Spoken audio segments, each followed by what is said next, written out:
একা একা সে কখন থেকে গাছের ডালে বসে আছি, এভাবে আর ভালো লাগতাইছে না। আজ কেউ কি আসবে না?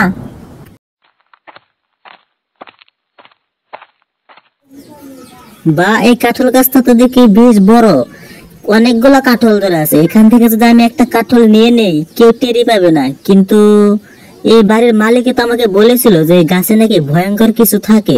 যাক, কিছুই হবে না, আমি এখান থেকে একটা কাঁঠাল নিয়ে নেই। লোকটা যখনই সেই গাছ থেকে কাঁঠাল ছিঁড়তে গেল তখনই শাকচুন্নি এই গাছ থেকে একটা কাঁঠাল ছুঁড়ে মারলো আর তার কপালে লেগে সে লগে লগে সেখানে মরে গেল। এই দিয়ে 4 জন ওই কাঁঠাল গাছ তুলা মরলো। আগের 3 জন মরার পর কত কষ্টে খুঁজে খুঁজে বের করলাম, আর ওদেরকে বারবার সতর্ক করে দিয়েছে যে ওই কাঁঠাল গাছ তোলা যাস না। তারপরে ওরা আমার কথা শুনেই নেয়। তারপরে হচ্ছে বারে বারে সেই কাঁঠাল গাছ তোলা যায় আর দুর্ঘটনা হয়। তাহলে এত কিছু হওয়ার পরেও সেই কাঁঠাল গাছটা কেটে ফেলে দিচ্ছিস না কেন? কাঁঠাল গাছটা কেটে ফেলে দে। তোর কি মনে হয় আমি চেষ্টা করে দেখিনি?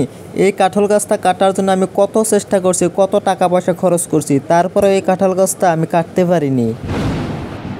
2 দিন পর না ভাবি এখানে আসবে, তাহলে তো ওদের এখানে আসা নিরাপদ না। ওদেরকে বুঝিয়ে বল। তোর ভাবিকে বুঝাই কে? তোর ভাবির অনেক জেদ। তাকে এত করে বললাম যে এখানে এসো না, এখানে মারাত্মক কিছু থাকে। সে আমার কথা কানে নিল না। সে বারে বারে বললো যে না আমি এখানে যাব, অনেক দিন ধরে যাই না, বাড়িঘরটা দেখে আসবো ঘুরে। তো আমাকে ডেকে এনে ভালোই করেছিস। ভাবি আসার আগে ওই ডাইনিটাকে আমি কাঁঠাল গাছ থেকে দাঁড়িয়েই ছাড়বো। তুই না বুঝে আন্দাজে কিছুই করতে যাস না। আমি চাই না বাকি সবার মতো তুই অকারণে তোর জীবন হারাস। তুমি চিন্তা করো না, আমি আজকে সেই কাঁঠাল গাছ থেকে ডাইনিটাকে দাঁড়িয়েই ছাড়বো, বলে দিলাম। সেই কবে থেকে একে একে গাছের ডালে বসেছিলাম, ভালোই লাগছিল না। এখন একে একে 4 জনকে মারার পর বেশ ভালোই লাগছে। সাতচন্নি, ভূত নাকি পেতনি, কে এই গাছে থাকো?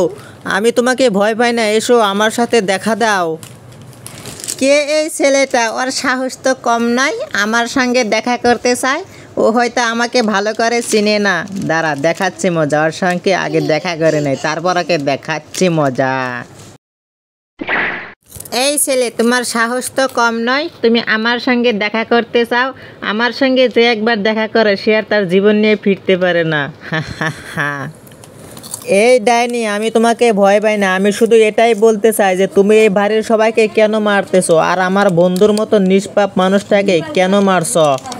নিষ্পাপ? হ্যাঁ হ্যাঁ হ্যাঁ, তোর বন্ধু হয়তো তার পরিবার সম্পর্কে কিছুই বলে নাই। শোন তাহলে, একদিন আমি এই বাড়িতে খেয়ে না খেয়ে অনেক কাজ করেছি। একদিন মা দেখো, এই কাঁঠাল গাছে কত বড় বড় কাঁঠাল ধরছে। অনেক দিন ধরে কাঁঠাল খাই না, আমি একটা কাঁঠাল বেড়ে দেও না, কাঁঠাল খাবো।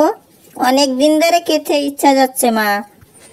ওটা জমিদার বাড়ির কাঁঠাল গাছ, ওই গাছের কাঁঠাল আমাদেরকে দিবে না। ওই গাছের কাঁঠাল তার ছেলে মেয়েরা খাবে। বাড়ি চল, বাড়ি গিয়ে তোকে বাজার থেকে আমি একটা কাঁঠাল কিনে দিব, তারপর সেই কাঁঠাল খাসনি। ওটা দিবেন আমাদেরকে। ঠিক আছে মা, বাজার থেকে কাঁঠাল কিনে দিও আমাকে।